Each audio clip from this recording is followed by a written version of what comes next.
Hello students, कैसे हो। आज हम 10+2 अकाउंट्स का chapter number 5 financial statement analysis वित्तीय विवरण विश्लेषण करने जा रहे हैं। और आज का हमारा टॉपिक है meaning of financial analysis.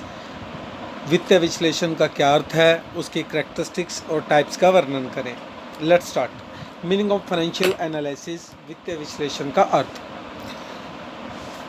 Financial analysis is a systematic process of classifying the data into simple group and making a comparison of various group in one another.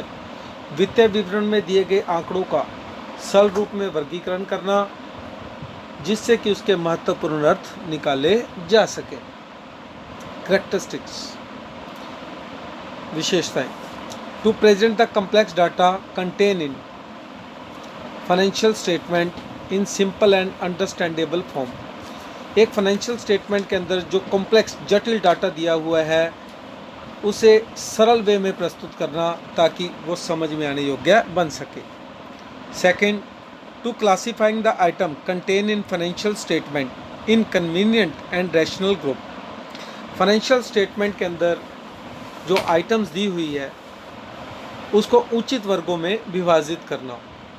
Third, to make comparison between various group to draw various conclusion। विभिन्न मदों की आपस में तुलना करना ताकि उनमें महत्वपूर्ण निष्कर्ष को निकाला जा सके। Types of financial analysis.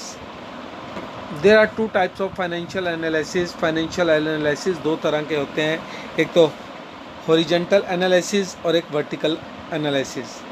Horizontal analysis जिसको हम क्षैतिज समस्तर विश्लेषण भी कहते हैं।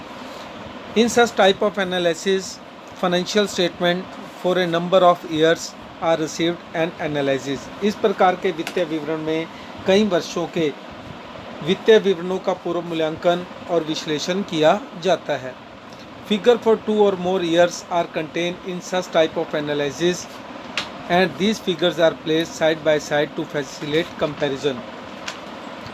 इस प्रकार के विश्लेषण में 2 या 2 से अधिक साल के आंकड़े होते हैं और तुलना करने में सुविधा के लिए इन आंकड़ों को साथ साथ लिखा जाता है।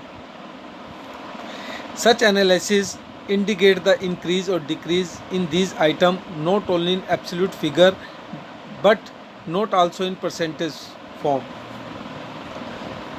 ऐसा विश्लेषण इन आंकड़ों में न केवल वृद्धि या कमी की सूचना देता है बल्कि उसको प्रतिशत के रूप में भी प्रकट करता है। ये नोट नहीं आएगा, यहाँ पर नोट गलती से लिखा गया है but also in percentage form आएगा, नोट नहीं आएगा।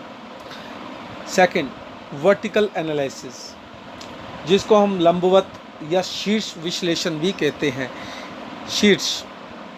इन such type of analysis financial statement for a single year और on a particular date are received and analysed with the help of proper device like ratios. इस प्रकार के वित्तीय विश्लेषण में केवल एक वर्ष के अथवा एक विशेष तिथि के वित्तीय विवरणों को पूर्वावलोकन या विश्लेषण किया जाता है। It involves a study of the quantitative relationship among various item of balance sheet और statement of profit and loss of a single period. इसमें केवल एक अवधि की बैलेंस शीट और लाभ हानि विवरण में दी गई मदों के बीच आपस में संख्यात्मक संबंध स्थापित किया जाता है। स्टेटमेंट कंटेनिंग सच एनालिसिस, इस एनालिसिस के अंदर जो स्टेटमेंट दी गई है are terms as common size statement, उसे हम कॉमन साइज या समान आकार के विवरण भी कहा जाता है। आई होप सभी को वीडियो पसंद आई होगी।